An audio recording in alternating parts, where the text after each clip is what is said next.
A continuación, Poder Ciudadano.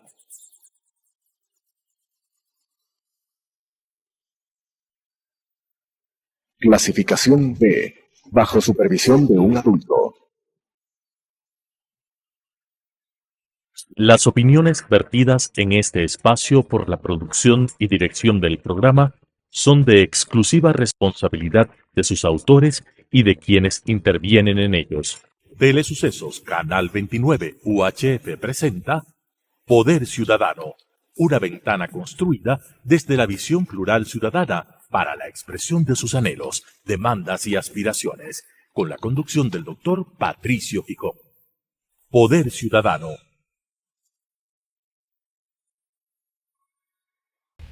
Cordiales saludos. Esta noche tengo nuevamente el placer de contar con la compañía del extraordinario analista internacional Alan Catey, quien es además cónsul honorario de Albania en el Ecuador. Albania es un pequeño país situado en la región de los Balcanes. Con una superficie de 28.748 kilómetros cuadrados, limita con Grecia, Montenegro, Macedonia y Serbia. Su zona costanera tiene más de 450 kilómetros y está situada entre los mares Adriático y Jónico.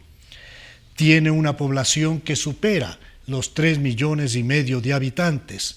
Su historia se remonta a las tribus ilirias que habitaron antes de la llegada de los romanos, luego estuvieron los otomanos, pero en fin, de esto y mucho más quiero hablar con Alan Catey. Bienvenido, Alan.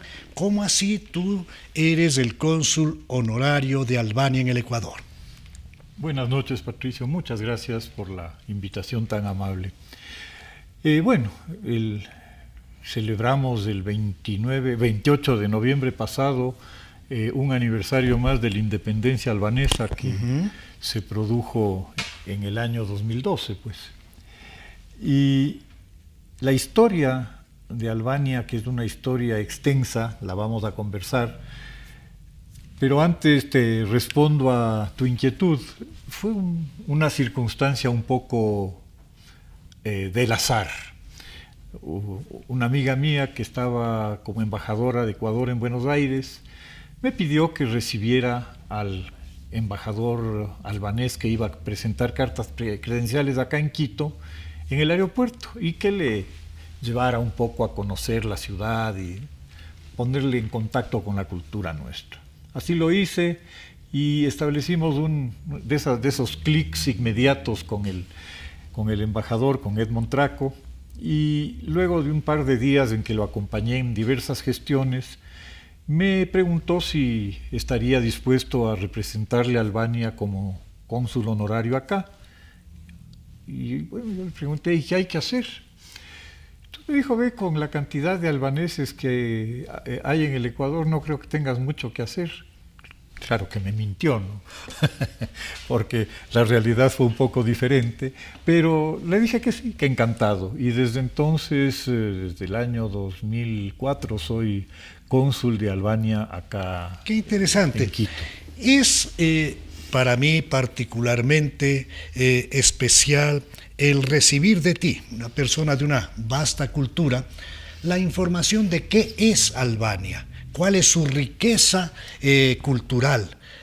Un resumen muy sintético de su historia, porque lamentablemente muchas veces se simplifica de una manera extraña y se hace mucho daño a determinado país, a determinadas culturas, diciendo pues que esto corresponde a determinadas acciones que existen en todas partes del mundo. Aquí, por ejemplo, se habla de la mafia albanesa. En el exterior se puede hablar de que el Ecuador es un exportador de drogas, en fin. Pero Albania debe ser un país muy rico y de eso quiero hablar precisamente con su cónsul honorario. Culturalmente, Albania es un país muy rico. Económicamente, no. Culturalmente, la cultura albanesa es una cultura extremadamente antigua.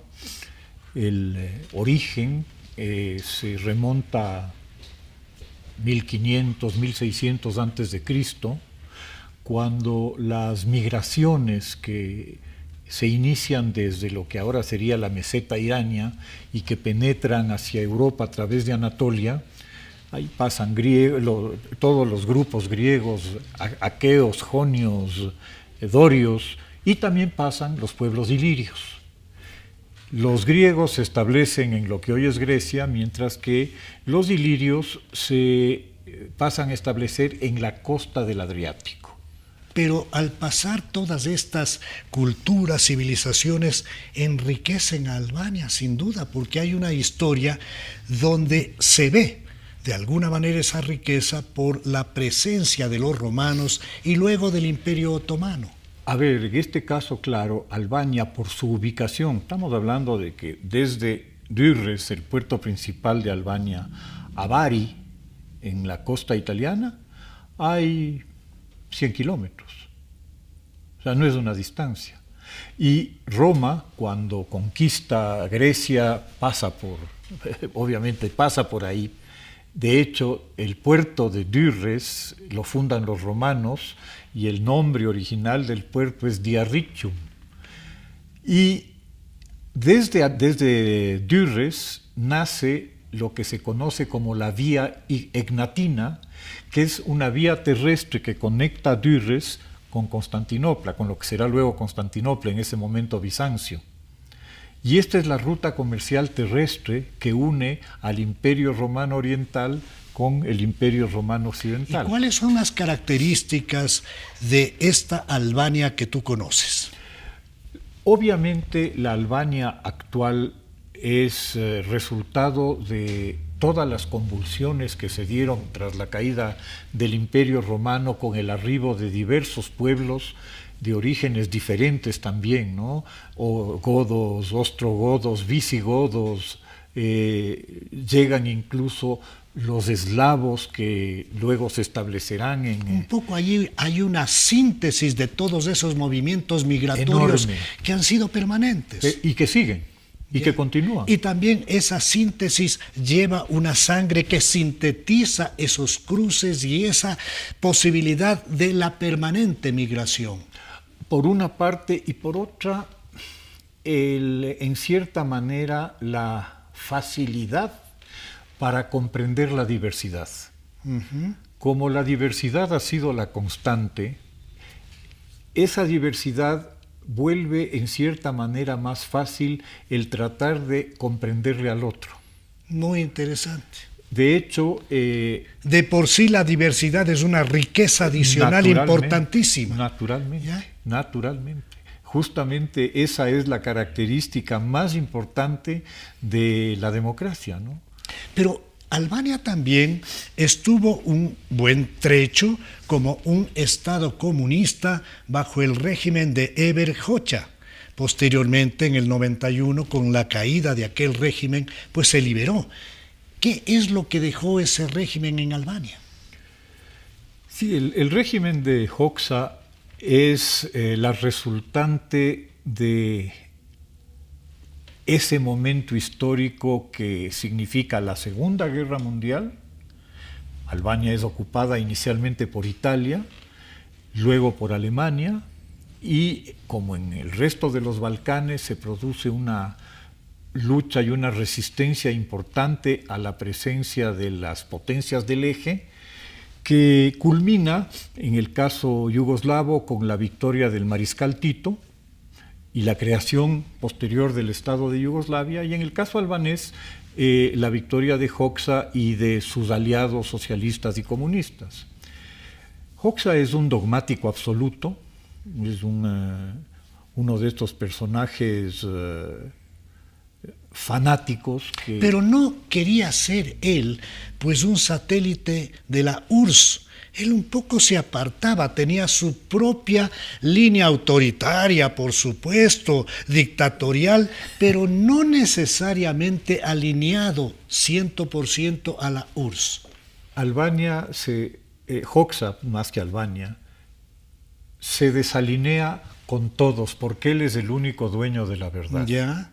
Se desalinea con Tito, primero, conflictos de diversa naturaleza que en realidad ocultan un conflicto étnico, lingüístico, religioso, histórico entre albaneses y eslavos. Se desliga luego de Nikita Khrushchev porque él es un estalinista absoluto.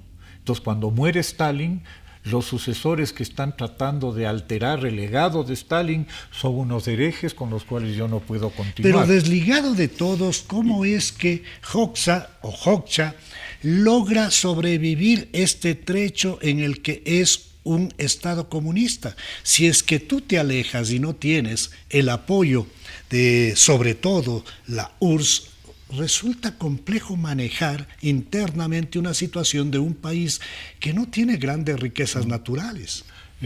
O sea, las alternativas de la tiranía que nosotros vemos en pleno ejercicio en el siglo XXI, las aplicó Hoxha con absoluta eficiencia en ¿Podríamos decir que XX. parecido a lo que ahora vemos en Corea del Norte? Por ejemplo, un estado ermitaño completamente aislado. ¿Sí?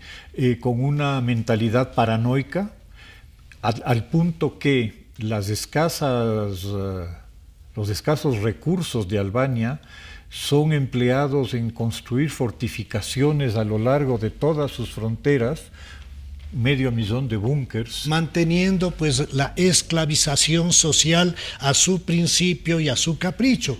Ahora y el bien, terror, ¿no? Y el uso en del diciembre, terror. entiendo que en diciembre se celebra la independencia albanesa en 1912. El 28 de noviembre. De noviembre de 1912. ¿Por qué se da la ruptura ya de las cadenas y qué significa eso para la Albania de ahora? A ver, nuevamente nos remitimos a la historia y el Imperio Otomano en plena expansión, a partir de 1450 más o menos, inicia la invasión de los Balcanes. Poco antes inclusive, 1368 se produce la batalla del campo de los Mirlos, en la que el ejército otomano derrota a una coalición de príncipes cristianos, serbios, albaneses, croatas, y establece las bases de su dominio en lo que sería esta parte sur de los Balcanes para los siguientes 500 años. En Albania surge un héroe nacional que es Skanderbeg, quien resiste la invasión otomana y logra mantener una relativa independencia hasta su muerte. Luego de eso, Albania cae bajo la dominación otomana y continúa en esta situación hasta 1912, en que se produce la independencia del país tras las guerras balcánicas en contra del Imperio Otomano, que lo van desmembrando de a poco. En 1912, Albania se constituye en una monarquía que se prolonga en el tiempo hasta el inicio de la guerra contra Italia, la invasión italiana, para luego ser reemplazada por Hoxha. En el 91, Hoxha muere en el año 85, el partido se va degradando internamente hasta el año 91, en que finalmente colapsa. Y con el colapso del gobierno comunista se establece el sistema parlamentario que hoy rige en Albania y que obviamente... Con un primer ministro. Con un primer ministro y con un presidente. Presidente que es el jefe de Estado, pero el primer ministro que es efectivamente... El ejecutivo. Actúa como ejecutivo. En este momento el Partido Socialista es quien gobierna Albania, luego de haber derrotado en las últimas 3 elecciones al Partido Democrático, que vendría a ser un partido de centro-derecha. Ya. ¿Existe tal vez algún cambio, alguna mejora en la economía de Albania? Porque de los datos que yo he podido recabar, el país tiene entre el 15 y 27% que está en sector de servicios como un valor económico. Dentro de la industria está la alimenticia, la textil, exporta ropa, calzado, asfalto, en fin. ¿Cómo ves tú este momento la situación económica de Albania? En principio, La sociedad albanesa es una sociedad que tiene muchas fracturas internas, ¿no? Sin embargo, las fracturas más graves, que suelen ser las religiosas, han logrado ser manejadas notablemente bien. Increíble. Cuando esas son las más difíciles. Las más difíciles. O sea, tú ves una sociedad en la cual el tema religioso no es relevante. Ahí no conviven 70% de musulmanes con 20% de ortodoxos y el resto católicos y de otras religiones. Pero conviven bien. Sin ningún tipo de conflicto. Yo tuve la oportunidad en Albania de reunirme con en ese momento el más importante líder religioso de la versión musulmana o islámica albanesa, que es conocida como el islamismo Bektashi. Y este es un islamismo completamente tolerante, asombrosamente tolerante. Un islamismo abierto. Un islamismo racional. Completamente, pero sobre todo extremadamente respetuoso de las otras creencias y corrientes, lo cual a mí me provocó una magnífica impresión. Debe ser uno de los puntos de excepción en el mundo, porque el tema religioso ha llevado a guerras. Siempre. Y a conflictos, pero tremendos, Sí, insuperables. En la parte económica, ¿hay tal vez un mejoramiento de Albania? De lo que yo pude ver cuando estuve en Albania, hay una gran inversión, tanto interna como externa, en turismo.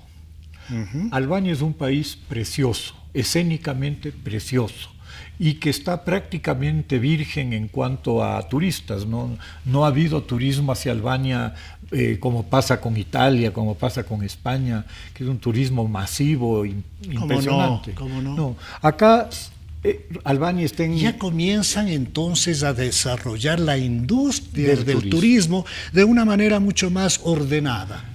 De lo que yo pude ver, sí hay mucha inversión alemana, sobre todo en la parte sur, en las costas de lo que se llama la Riviera albanesa. ¿Es recomendable viajar a Albania? Sin duda. ¿Es recomendable conocer Tirana? Tirana no es una ciudad particularmente bonita. Justamente el hecho de haber enfrentado una guerra o varias entre la invasión italiana, la resistencia y demás, y haber sobrevivido casi 50 años del régimen comunista, en el cual el mantenimiento de los edificios no es una de las características que los distinga. Y pues, como ¿no? casi todo lo que va uniformado, pues ahí hay algo de muy mal gusto, que todos ya más o menos nos imaginamos. ¿Dónde está la zona hermosa? Todo el trayecto desde Tirana hasta las playas del sur es una cosa maravillosa, porque puedes ir por una, llamémosle una cordillera, no es una cordillera como las nuestras de 5.000 metros. De baja altura. Es una cordillera que está a 1.000 metros de altura, pero estás a 40 kilómetros del mar. Hermoso. Entonces vas a 1.000 metros de altura y ves el mar a Hermoso. 50, 60, una cosa muy linda. Un paisaje muy alpino a la vez que marino. Entonces, qué especial. Y además tienes luego ya dentro toda la riqueza cultural de 3.000 años de historia, ¿no? Claro. Entonces, 3.000 años de historia no es poca cosa. No es poca cosa. Entonces es algo digno de ser visitado y destacado y puesto en el mapa turístico mundial. Absolutamente. Yo creo que por ahí va en buena medida el futuro económico de Albania. Hacia allá se va a dirigir.